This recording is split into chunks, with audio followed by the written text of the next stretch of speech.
नमस्कार दर्शक बंधु शुभ सकाल सत खबर को आपण मानक स्वागत करुच्ची। आज हूँ फेब्रुआरी मास 7 तारिख बुधवार। मु आपण पाखक ओडिशा तथा देश विदेशर किसी बचा बचा गुरुत्वपूर्ण खबर नहीं कर आसछि। तेणुक डेरी नक चलतु आज खबर उपर नजर पकाइबा। जनता को मिला आश्वस्ति सस्तार मिल मेडिसिन मूल्य ह्रास कले सरकार। खराब जीवनशैली और प्रदूषण परिवर्तन हेतु रोगरे पीड़ित लोकों संख्या बढ़िबारे लागिछि। ज्वर ठारू आरंभ कर कर्कट पर्यंत अनेक रोग वर्तमान जुग में खूब देखा मिलूँ। चिकित्सा और औषध पर बहु अर्थ खर्च होउछि। तेणुक आज काली दुनिया रे मेडिसिन दाम अधिक होतिबारु मेडिसिन आज सस्ता होइछि। सप्ताह आरंभ झटका एतिकी टंका पर्यंत बढ़िला सिलेंडर रेट कहीं। सूचना अनुसार लोक मैंने देश में मुद्रास्फीतिर झटका अनुभव करुवा बेले प्रत्येक घर पर जरूरी एलपीजी सिलेंडर मूल्य क्रमागत भाव में वृद्धि पाउछि।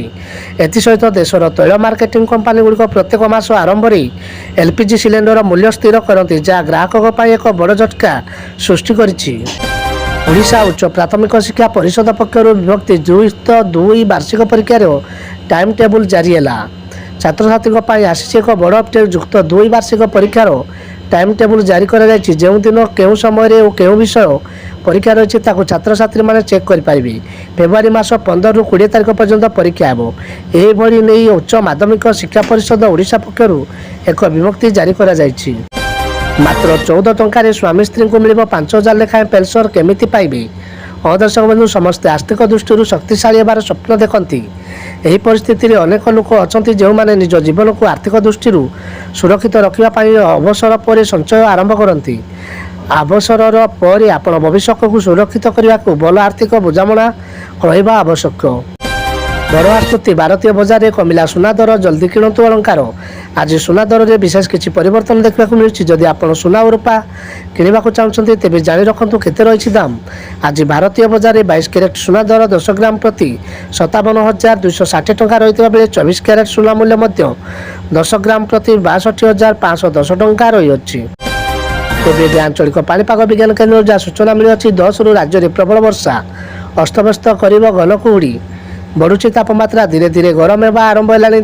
2 पर बेलू पारद सामार ठारू रही अधिक। सेपरी राज्यर भी स्वाभाविक ठारू 2 ରୁ 3 डिग्री अधिक रही तापमात्रा। ओडिशा पार्श्ववर्ती बंगोपसागर एक गुरुचाप सृष्टि जो सूक्ष्म जलबाष्प बहु परिमाण में राज्य भीतर को प्रवेश करुच्ची। परिवार में गोटे झील थे सरकार देवे 31,000 टंका। दर्शक बंधु झीलों केन्द्र सरकार आनी बड़ योजना। यह स्कीम हूँ सावित्रीबाई ज्योतिराय और फुलेई फेलोशिप स्कीम। जदि परिवार में केवल गोटे झील अच्छा तेज यह योजनार लाभ उठाई पारे। केन्द्र सरकार से झील को 5 वर्ष मागणा टंका देवे। निजुक्ति कैलेंडर ड्राइव आशायी युवक को सुजोग देवे रेलबाई। रेल विभाग में चाकरी सुजोग आशायी सुजोग आणुची भारतीय रेलबाई। वार्षिक निजुक्ति कैलेंडर आशायी एक सुजोग आनीथिबा बोली रेल मंत्री अश्विनी वैष्णव कहते। फेब्रुआरी 3 ରେ रेलबाई निजुक्ति बोर्ड द्वारा प्रकाशित वार्षिक निजुक्ति कैलेंडर ड्राइवर प्राप्ति पाई सुजोग रही अश्विनी वैष्णव। बिना ग्यारंटी में महिला को मिल 3 लाख टंका पर्यंत योजन सब्सिडी देउछंती सरकार।